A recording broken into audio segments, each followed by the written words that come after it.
The story begins at the Time Photo Studio. Lu Guang is adjusting cameras while Qing Xiaoshu lounges on his phone. Their manager, Xiaoling, arrives with a new mission and scolds Qing for slacking off. She notes that Lu, the younger of the two, is far more responsible. Xiaoling explains that a client wants access to Quid Games' core financial data before the Q3 report.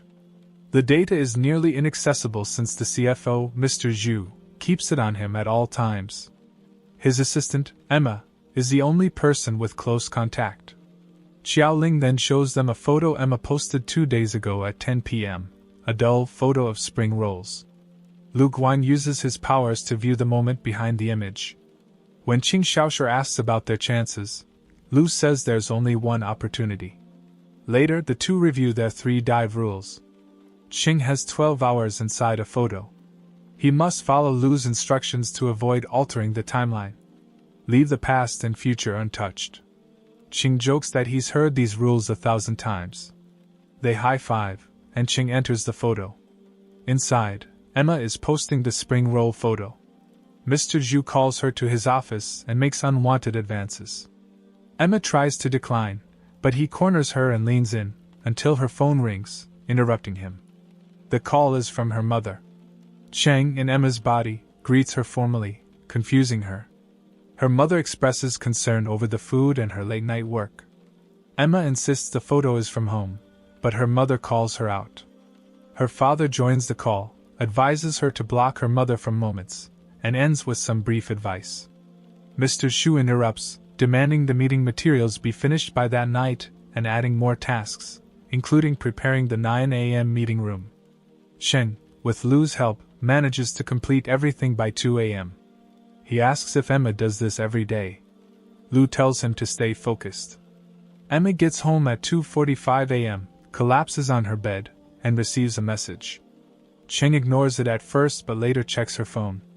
It's an apology from her mother, expressing love and regret.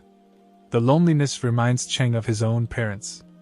That night, Emma dreams of her family and spring rolls. The dream blends into one of Cheng's, where he watches his parents walk away and never return. He wakes up and tells Lu, who explains that their emotions are connected during dives. The next morning, Emma arrives early to set up the meeting room. During the meeting, she spills tea on Mr. Zhu. As she tries to help, his wife storms in and accuses them of having an affair. Mr. Zhu blames Emma.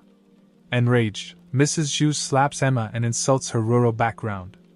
Qing glares at her, ready to fight, but restrains himself. Mrs. Zhu slaps Emma again. She falls, dragging Mr. Zhu's laptop with her. On the ground, Lu and Qing extract the financial data. After the dive ends, Quid Games is exposed for fraud. Mr. Zhu and others are arrested. Though innocent, Emma's career suffers due to her association with him. Exhausted, Emma returns home and breaks down. But on her table, she sees fresh spring rolls and warm clothes. Cheng, in her body the night before, had texted her parents. "Mom, Dad, I miss you." Moved, her parents had come to her apartment and left supplies to care for her. Emma calls them. They tell her these things may exist in the city but feel warmer when from home. Touched, Emma asks them to wait at the train station. She's coming to see them. As she rushes out, a mysterious man offers her a ride. She accepts. Back in the present, Qing asks Lu how Emma might be doing. Lu quietly replies, "We must leave the future be." Just then, Xiaoling walks in with a new job. Qing runs to greet her while Lu, still in the studio, watches a news video, reporting the sudden and suspicious death of Emma. Xiaoling hands Qing Xiaoshu a brown envelope containing photos for their next mission. She quickly outlines the objective, the people involved, Yu Xia and Lin Jin, and the conflict. Qing Xiaoshu accepts the job, asking if Lu Guang has questions. Lu Guang asks about the client's name and the feud. Later, while Lu Guang scans the images using his power, Qing jokes about breaking up over politics and playfully punches him. Lu Guang catches his fist, declaring victory, making Qing laugh. They prepare and clap. Inside the photo, Qing enters Yu Xia's body as a timed camera goes off. She and Lin Zhen, exhausted, head back to their shop. Linjin jokes that marriage wouldn't be as tiring as work. Yuxia quips that if that's true, she won't get married. Linjin places her hand on Yuxia's, recalling their college days. Embarrassed but laughing, Yuxia agrees to treat them. In the kitchen, Linjin reveals a black powder from a container, clearly the secret ingredient. When Yuxia asks about it, Linjin dodges the question. A delivery man interrupts, and Yuxia angrily lectures him for underestimating women, scaring him into helping her unload. Later, Linjin prepares ramen for Yuxia but declines to eat herself, saying she enjoys seeing others' reactions. They eat together, sharing a moment with a noodle strand between them. When Yuxia chokes, Linjin pulls back in surprise before they both burst into laughter. Lu Guang tells Qing there's no more to learn from this photo. In the next image, Yuxia photographs Linjin during an interview but gets scolded by a reporter. Lu Guang instructs Qing to search for clues as Linjin cooks, but again, no breakthroughs. Back in the studio, Qing sighs over their failures. Lu Guang hands him another photo. Yuxia is seen explaining intelligent management for their shop. Linjin suddenly asks how long it's been since she visited her family. Yuxia admits it's been a while. Qing, still searching for clues, checks the fridge but finds nothing. Linjin calls her over to see the new shop logo. Another dead end. In the next photo, Yuxia taste tests new menu items as reporters crowd her. Qing eats all 6 bowls again. Lu Guang brings him lunch, instant noodles, which disappoints him. Xiaoling meets the present-day Yuxia to report their findings, still nothing conclusive. At the studio, Lu Guang hands Qing their final photo, urging him to give up. But Qing insists on hope, and they clap again. The scene replays. Yuxia asks Linjin to stay with her. Linjin refuses, saying Yuxia doesn't need her anymore.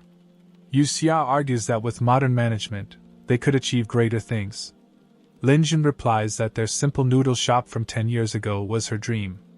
When she refuses to leave the recipe behind, Yuxia demands it.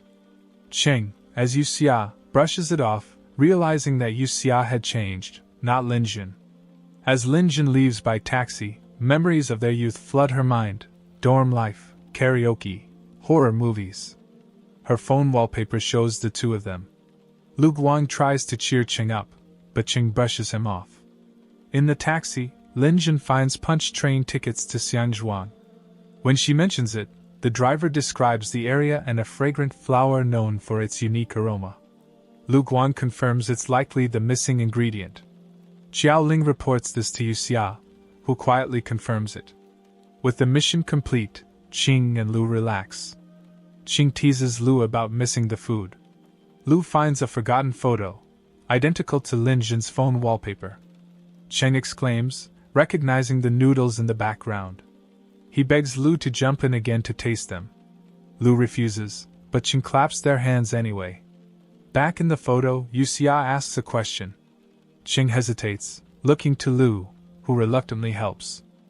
Yuxia hands Linjin a container labeled fragrant flower. In the present, Yuxia begins to cry, overwhelmed by memories. Qing watches silently as the taste brings back their bond. Yuxia takes a train to the countryside where Linjin has opened a new shop. When Linjin sees her, she simply says, "Welcome back," and Yuxia embraces her. At the studio, Qing sets down 2 bowls of noodles, calling it the bowl of the male dormitory. Lu Guang jokes that if their studio becomes a noodle shop, he's quitting.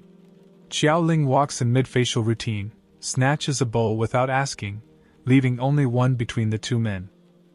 Xiaoling is on a morning run, listening to the news through her earbuds when a mysterious man appears behind her. Just as he's about to grab her, Lu Guang intervenes. The man, Qin Xiao, quickly explains that he's searching for the person who can enter photos, rumors he's seen online. Xiaoling, recognizing a potential client, shifts to a friendlier tone, and Lu Guang activates his ability on the photo Qin Xiao provides. Qin Xiao explains that the image is from a basketball game where he lost, missed his chance with someone he liked, and argued with his mother. He asks if they can go back so he can say a few words to each of them and make amends. Lu Guang brings the photo to Qing Xiaoshi and explains that Qin Xiao was the team's photographer and wants to speak to his friends, crush, and mother. Qing Xiaoshi enters the photo, just as Qin Xiao snaps a picture of his teammates. The captain, Lu Hongbin, encourages him to stay ready on the bench and take lots of pictures.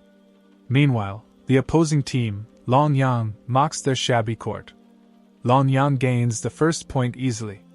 While Qin Xiao sits on the bench taking photos, his flash distracts Lu Hongbin, allowing Long Yang's Lu Lei to injure him. Hongbin assures Qin Xiao that the outcome wasn't his fault. The other team would have played dirty anyway. When the game resumes, Qin Xiao suddenly steals the ball and scores, shocking everyone. In a flashback, Lu Guang picks up a ball and is invited by Qing Xiaoshi to play basketball, hinting at the origins of their teamwork. Back in the game, Qin Xiao keeps scoring rapidly. During a timeout, Hongbin praises his skills and says they'll win with him. Lu Guang reminds Qing Xiaoshi of their mission, so he adjusts his words to uplift the team as a whole. In the second half, Qing Xiaoshi starts to feign clumsiness. A pass to him is intercepted by Long Yang's star player, who mocks their team for being helpless without Qin Xiao. Qing Xiaoshi continues to make deliberate mistakes, but his teammates keep saving the plays. When he falls face first and loses the ball, the team calls a timeout. Lu Hongbin insists he's ready to return, despite limping. The chemistry teacher overseeing the game hesitates, but shares how Hongbin personally secured the abandoned factory as their court, showing his commitment. Moved, Qing Xiaoshi asks to be subbed in as well. Back in Lu Guang's flashback, Qing Xiaoshi calls Lu Guang his future partner. Lu Guang dismisses it as a simple game, but Qing Xiaoshi says he trusts him every time he passes the ball. Hongbin re-enters but collapses again. Qin Xiao pleads for a substitution, and the teacher agrees. Before heading back in, Qing Xiaoshi assures Hongbin it won't be his last game and high-fives him. On the court, Qing Xiaoshi quickly scores several times. Lu Lei tries to stop him, knocking him down and stepping on his glasses, thinking he's ruined his accuracy. But Qing Xiaoshi smiles and makes a three-pointer, tying the score. Long Yang counters with 2 points. Lu Guang tells him he can stop now, but Qing Xiaoshi plays on.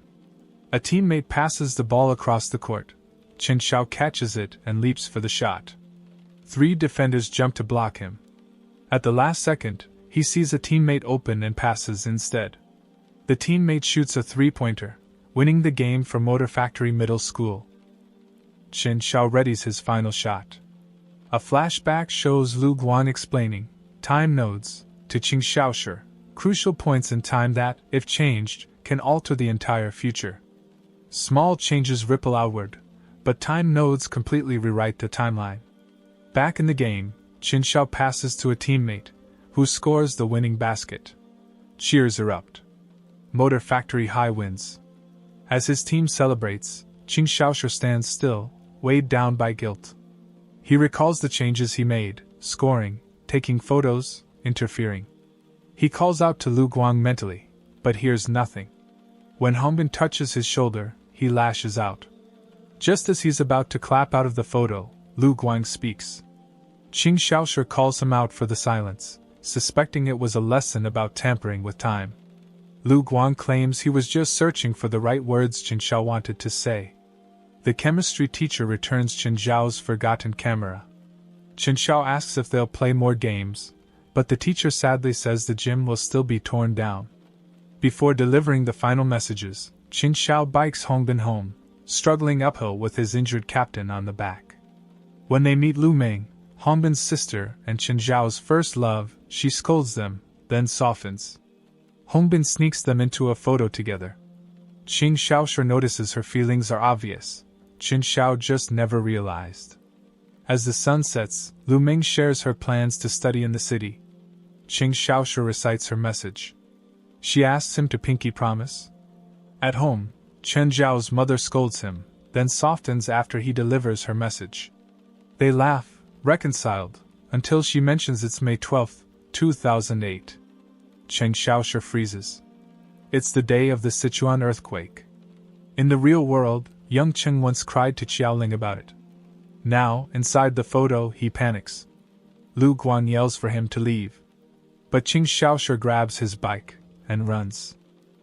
A flashback shows Lu Guang explaining that altering events before a time node won't change the future unless the node itself is affected.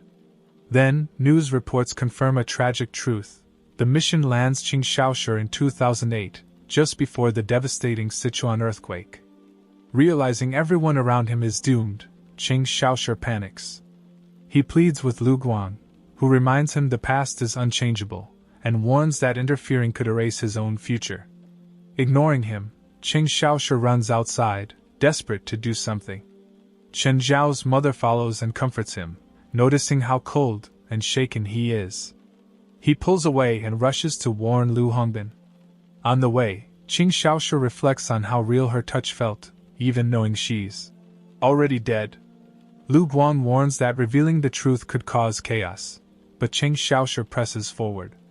He finds Hongbin arguing with his mother, paralleling Chen Zhao's conflict. Qing Xiaoshu urges them to leave the area, but they dismiss him. Frustrated, he blurts out the basketball court is being demolished, angering Hongbin. Lu Meng intervenes, calming things down.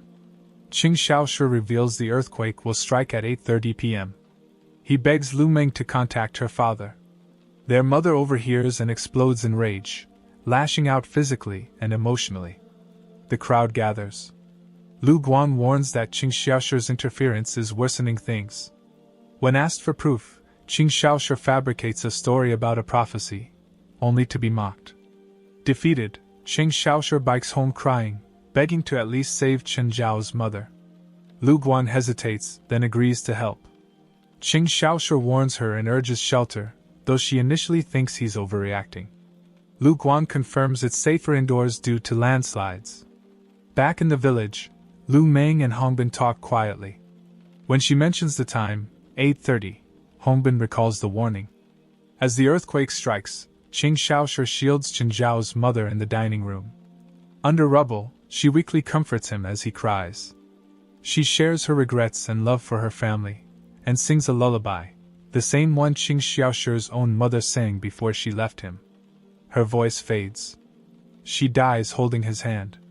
Rescuers find Qing Xiaoshu thanks to his cries. Chen Zhao's father arrives as Qing Xiaoshu is pulled out. Devastated, he denies her death. Back in the studio, Qing Xiaoshu confronts Lu Guang, blaming him. He punches Lu Guang, then collapses in grief. Lu Guang holds him, saying they can't change the past, but the future is still theirs to shape.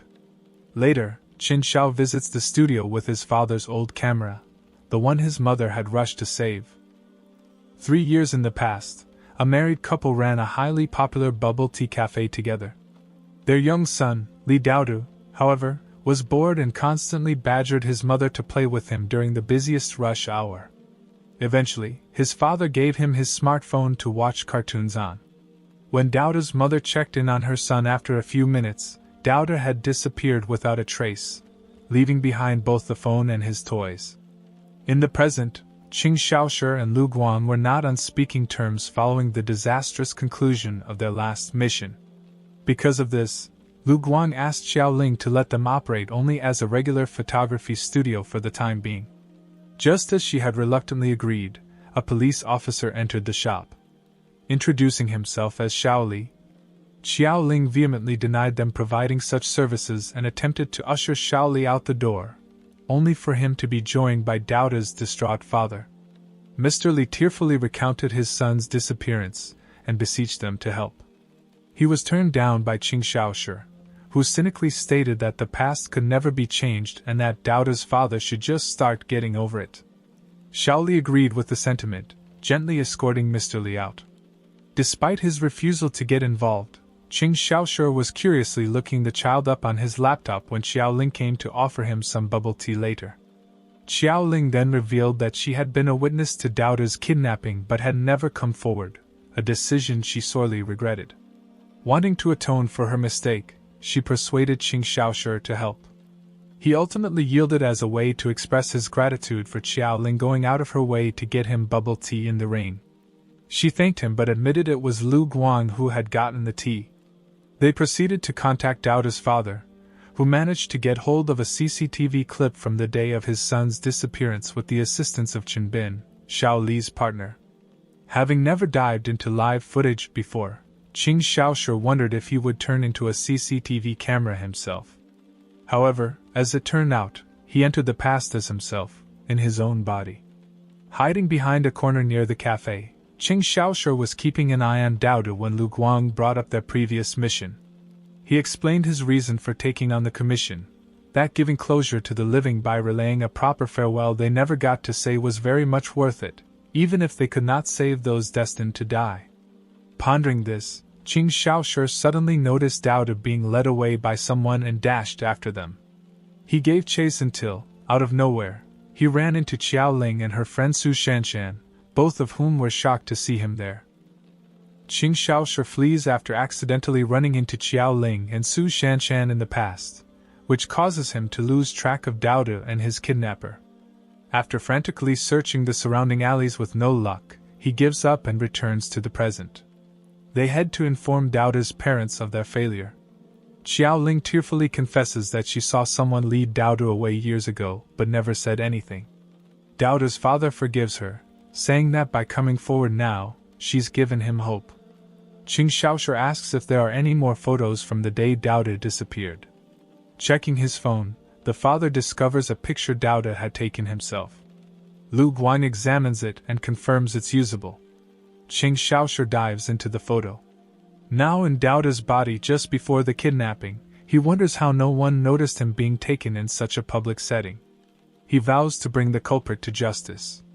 A ball rolls to his feet, and as he bends to pick it up, a woman approaches, asking for it back. Qing Xiaoshu sniffs it. It smells oddly sweet. The scent makes him feel dizzy. The woman calmly tells the surrounding adults that she's Dao's aunt and is there to help his parents. The drug starts taking full effect, and Qing Xiaoshu collapses. Hours later, he wakes up groggy in a dark hotel room. The woman, sleeping nearby, is clearly his kidnapper. With time running out, Lu Guang urgently directs him to find clues. Qing Xiaoshu locates the name of the hotel and the woman's ID in her bag. Her name is Mei Pian. Just as he relays the info to Lu Guang, Mei Pian wakes up and looms over him. Panicked, Qing Xiaoshu uses a martial arts move Lu Siwen once taught him. It knocks her back, dislodging a tooth but not killing her. Thinking fast, he pretends to be Dao's ancestor speaking through him. He warns Mei that she'll be arrested in 3 years and damned if she mistreats the boy. Mei is shaken. Qing Xiaoshu then exits the dive. In the present, Mei Pian is arrested thanks to the information he uncovered. Dao is finally reunited with his parents. Officer Shaoli reveals he knows about Qing Xiaoshu's powers. He saw him on a 3-year-old CCTV recording. Qing Xiaoshu tries to deny it, but stops when Shaoli asks for help with the homicide case. Before he can agree, Lu Guang steps in, asserting that he'll be the one to decide whether they get involved. Shaoli reluctantly hands over the evidence, photos from the case. The first one shows Emma's corpse. Qing Xiaoshu questions Lu Guang's decision not to help with the recent homicide cases. Lu Guang deflects by reminding Qing that he was the one who asked for a break. Caught off guard, Qing has no rebuttal. Just then, Qiao Ling opens the door, and Su Shanshan enters. Qing is surprised and asks why she isn't at university. She sarcastically replies that she's checking on the homeless. The two argue until Qiao Ling slaps Qing and reminds him to be polite to customers. Realizing Su Shanshan is a client, Qing apologizes. Lu Guang asks why she's come, and Qiao Ling begins explaining. Back in university, the group had a friend named Dong Yi, who was close with Su Shanshan. Qiao Ling used to ask why they weren't dating yet. Su would always say the guy should make the first move. Later, Dong Yi brings her snacks she likes and declines payment, asking instead for help leveling up in a game. They play, and he reaches platinum. In the studio, Qing spits out his drink upon learning they liked each other. Lu Guang teases his low EQ. Qiao Ling notes they still aren't together. At the dorm, Su Shanshan tells Qiao Ling she plans to pursue post-grad. Qiao Ling suspects it's just to stay close to Dong Yi. Yet, despite 2 years together, he never confessed. In the present, Sue shows two pictures from a party, one with Dong Yi, and a selfie. Ching sends a barf emoji. Xiao Ling scolds him.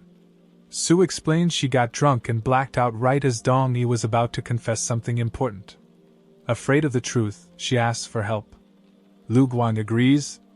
Ching protests, saying they should get paid. Xiao Ling yells at him. Outside, Sue asks Xiao Ling how the duo pulls info from photos. Xiao Ling says she doesn't know, Lu Guang is reliable, and Cheng is just a tool. Inside the photo, Ching becomes Su Shanshan at the party. He jokes around, even scaring off a guy who offers her an internship, in exchange for dating her. At karaoke, Dong Yi stops her from drinking more and reveals he chose postgrad just to stay near her. When Sue sings, flashbacks of her past play. Dong Yi silently wishes he never had to say goodbye. As the night ends, Sue tells Dong Yi not to leave her. He starts to respond, but Ching notices a suspicious man. He follows him but lacks a phone. Lu Guang tells him to stall. Ching pretends to vomit, and the drugged attacker passes out. Dong Yi suddenly appears, and Ching knocks him out too. The attacker turns out to be the guy from earlier. In the present, Sue's story becomes a viral urban legend.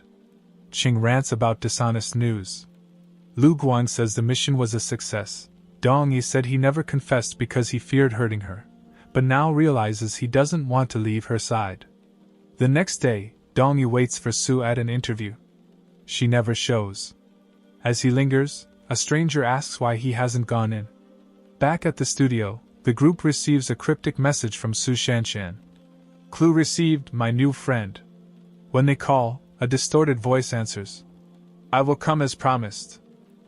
After the disturbing call, Qing Xiaoshi, Lu Guang, and Xiao Ling tried to reach Su Shanshan again but failed to contact her through her mobile or home phone. Suspecting that the viral article has invited danger, Lu Guang tells the others to lock up and heads off alone to find Xiaoli. Xiao Ling offers to go with him, but Lu Guang insists Qing should stay behind to avoid slipping up under pressure. He also tells Xiao Ling to hold on to Cheng's phone to keep him grounded. At the police station, Xiaoli briefs the team. Since the CCTV image was released, public tips overwhelmingly point to one suspect, Lu Min. As he speaks, Officer Chen Bin informs him that Lu Guang has arrived. Back at the studio, Qing Xiaoshi is restless and anxious. He attempts to search for clues online, but Xiao Ling confiscates his phone to prevent him from spiraling. Frustrated, Qing retreats upstairs to rest. Xiaoli questions why Lu Guang is suddenly willing to help, given his earlier refusal. Lu Guang explains that a friend is in danger and asks to see the CCTV image again. He activates his ability and identifies a license plate. Qin Bin quickly writes it down. But then Lu Guang sees something alarming, Cheng Xiaoshi, in the background, sneaking near the suspect's car. He asks who else has seen the image. Xiaoli says it was posted online that morning. Lu Guang rushes out immediately, leaving the officer stunned. Though skeptical, Qin Bin confirms that the plate does indeed belong to Lu Min. Lu Guang calls Xiao Ling, who hurries upstairs, only to find that Qing is missing. All that remains is an open laptop. Qing Xiaoshi has entered the photo alone, confident he'll stay unnoticed. But once inside, he realizes he's cut off from Lu Guang, and he doesn't have his phone. Elsewhere, Xiaoli and Qin Bin visit Lu Min's home. His father, Lu Jing, is furious over the online harassment his son has received. As they argue, a wheelchair-bound Lu Min appears. Shocked, Xiaoli learns Lu Min was recently in an accident and is now paralyzed, making him an unlikely suspect. In the photo, Qing watches the suspect return to his car with a woman, Emma, and offer her a ride. Qing hides in the trunk. On the road, Emma shares her plan to return to her parents and restart her life. But when she realizes they're going the wrong way, the suspect, Lu, claims it's due to GPS. Moments later, he pulls over near a deserted site, locks the doors, and accuses Emma of stealing the money. Emma, terrified and confused, denies it. Lu rants about her being a parasite, adopting an English name to exploit city life. As he strangles her, her phone rings. Her parents are waiting at the station. Realizing she's the same Emma he once texted on her behalf, Ching is horrified. He screams, drawing Lu's attention. Lu opens the trunk, but Ching has already exited the photo. Back at the studio, Lu Guang grabs Ching in fury, demanding to know why he acted alone. Chang, defeated, explains he didn't interfere, he just needed to see. He reveals the victim was Emma and confesses. During Doubter's case, he distracted Xiaoling, causing her to fail to prevent the kidnapping. Xiaoling finally understands. Ching can enter photos. Ching confirms it, explaining his and Lu Guang's true roles. Just then, Lu Guang gets a call. While the license plate matched, Lu Min couldn't have committed the crime. He was hospitalized during Emma's death. Surveillance footage shows Emma walking alone on an abandoned bridge. Unable to launch a formal investigation due to the 48-hour rule, Lu Guang and the team continue looking for Su Shanshan, using a photo she posted recently. Through the photo, Lu Guang sees she was attacked by a masked intruder in her apartment around 1 a.m. Realizing they can't change the outcome, he warns Qing Xiaoshu of the risk. Entering the photo might mean witnessing her death firsthand. Qing Xiaoshu mentally prepares and enters the moment Su Shanshan left the studio the night before. Meanwhile, Lu Min, disgraced and bitter, vows revenge and ominously references Su Shanshan in an online article. As Xiaoling walks with Su Shanshan in the photo, she reflects on Qing Xiaoshu's troubled past, his parents' disappearance, his struggles after the 2008 earthquake, and how she promised to wait with him for their return. She also recalls the first time she met Lu Guang, who befriended Qing Xiaoshu for his innocence. Later, Su Shanshan receives a heartfelt text from Dong Yi confessing his feelings and inviting her to an interview. As the clock nears the attack time, Qing Xiaoshu takes charge of the plan. When the intruder appears at the darkroom in present time, Lu Guang locks him inside. Simultaneously, in the photo, Qing Xiaoshu, inhabiting Su Shanshan, confronts the masked attacker and proposes a game, meet again tomorrow night with a promise not to hurt Su Shanshan. The attacker agrees. Qing Xiaoshu exits the photo and faces the real-world attacker, now trapped in the darkroom. Standing firm, he declares, "The game is over." Qing Xiaoshu's encounter with the serial killer is revealed to be part of a carefully laid trap. After recalling Su Shanshan's strange text and suspecting the killer would be drawn to the photo studio via her selfie, Qing arranges a confrontation. He replaces the studio's doorbell chime with a recording of his own voice to lure the attacker into the darkroom, where he's hung photos of all the known victims. Using his photo jumping ability, Qing launches a unique battle, darting unpredictably between different photos of the killer's victims. This disorients the attacker and allows Qing to land surprise blows while forcing the killer to relive the pain he caused. The goal isn't just to win a fight. Qing wants the killer to repent in front of the lives he's shattered. Eventually, Qing pins the man and unmasks him. It's Lu Min. But Lu Min quickly flips the script, insisting he wasn't acting on his own. He confesses to the killings, but says the motive wasn't his. He was just following orders. Despite this, he confidently declares that no one will ever catch him. Cheng signals the police, and Lu Min is arrested without resistance, warning Qing that they'll meet again and to play fair next time. While Su Shanshan is rescued unharmed, Lu Min's story continues to raise suspicions. He claims to have no memory of the crimes, blaming everything on a mysterious friend. Doctors rule out mental illness, and investigators are puzzled. Lu Min was supposed to be paralyzed, so how did he walk into the studio? Meanwhile, Qing and Lu Guang focus on a remaining mystery: Lu Min's alibi in the Emma case. Qing dives into a surveillance photo to uncover the truth. He witnesses Emma escaping from a crashed car, having been kidnapped and threatened by Lu Min.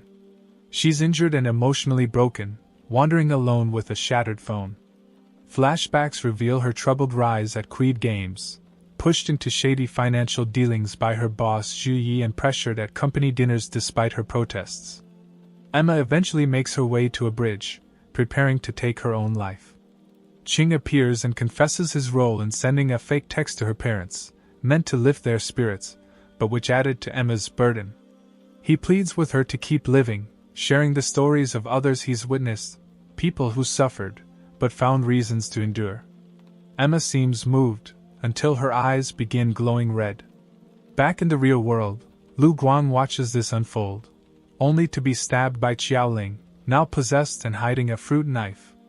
Simultaneously, Lu Min strangles himself in the interrogation room, also with glowing red eyes. As Emma leaps from the bridge and Qing is forcefully ejected from the photo, he returns to find Lu Guang critically wounded. Xiaoling coldly tells him this is punishment for his earlier tricks. The mysterious entity behind all this resets the game, revealing that Lu Min was just a puppet, and the true mastermind remains at large. And that's where this video comes to an end. If you enjoyed it, don't forget to like and subscribe. Thanks for watching, and I'll see you in the next one.